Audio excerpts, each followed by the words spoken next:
Hi guys, and welcome back to the channel. So earlier this year I had an opportunity to spend around 24 hours in Brunei while I was in Borneo. I was really keen to make that stop to find out more about the country, but I do appreciate that 24 hours is not a lot of time, so I had to squeeze quite a few activities in.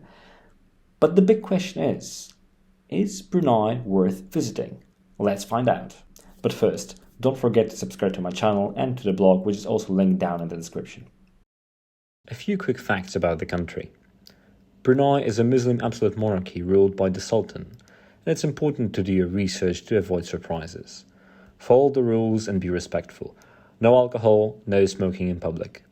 The upside, though, is that Brunei is a really safe place.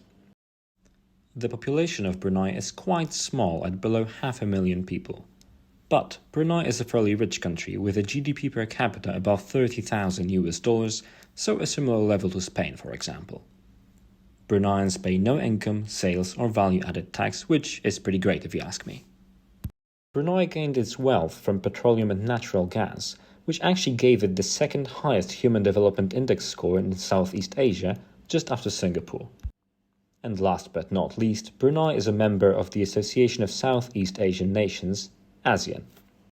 I flew to Brunei from Kuala Lumpur, Malaysia, and the flight was actually pretty short.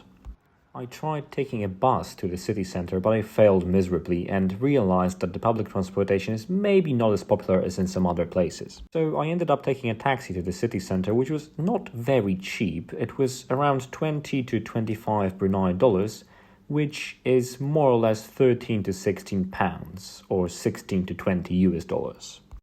I arrived pretty late, but I still managed to go to the Gadong night market, where I had some amazing food, which was also quite cheap.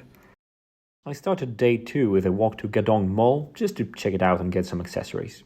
After that I took a taxi to the city centre and, well, I'm going to mispronounce it properly, but I went to check out the Omar Ali Saifuddin Mosque, which is a really impressive building.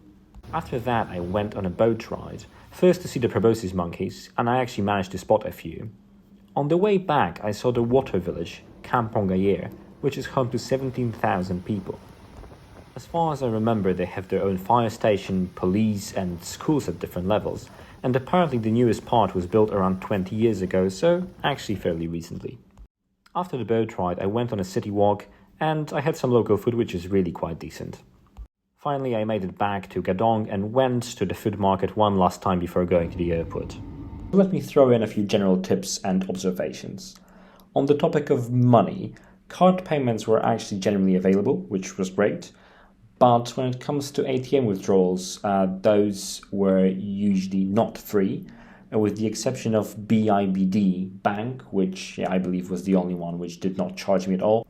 When it comes to the people of Brunei, they were generally really friendly and helpful.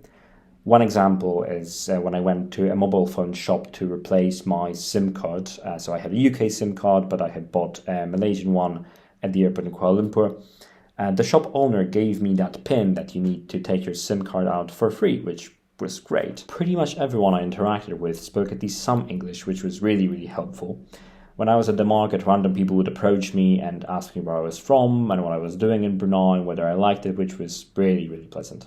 My overall impression of Brunei was really quite positive. I think I would like to go back to Brunei and explore it more properly next time. I mean, the people were friendly, the food was amazing, and the place was not packed with tourists. Have you been to Brunei, or perhaps you're thinking of going there? Either way, I'm keen to hear your thoughts and questions in the comments. So, if you found this video interesting, please leave a like, subscribe to the channel, and also to my blog if you'd like. Thank you very much, and see you soon.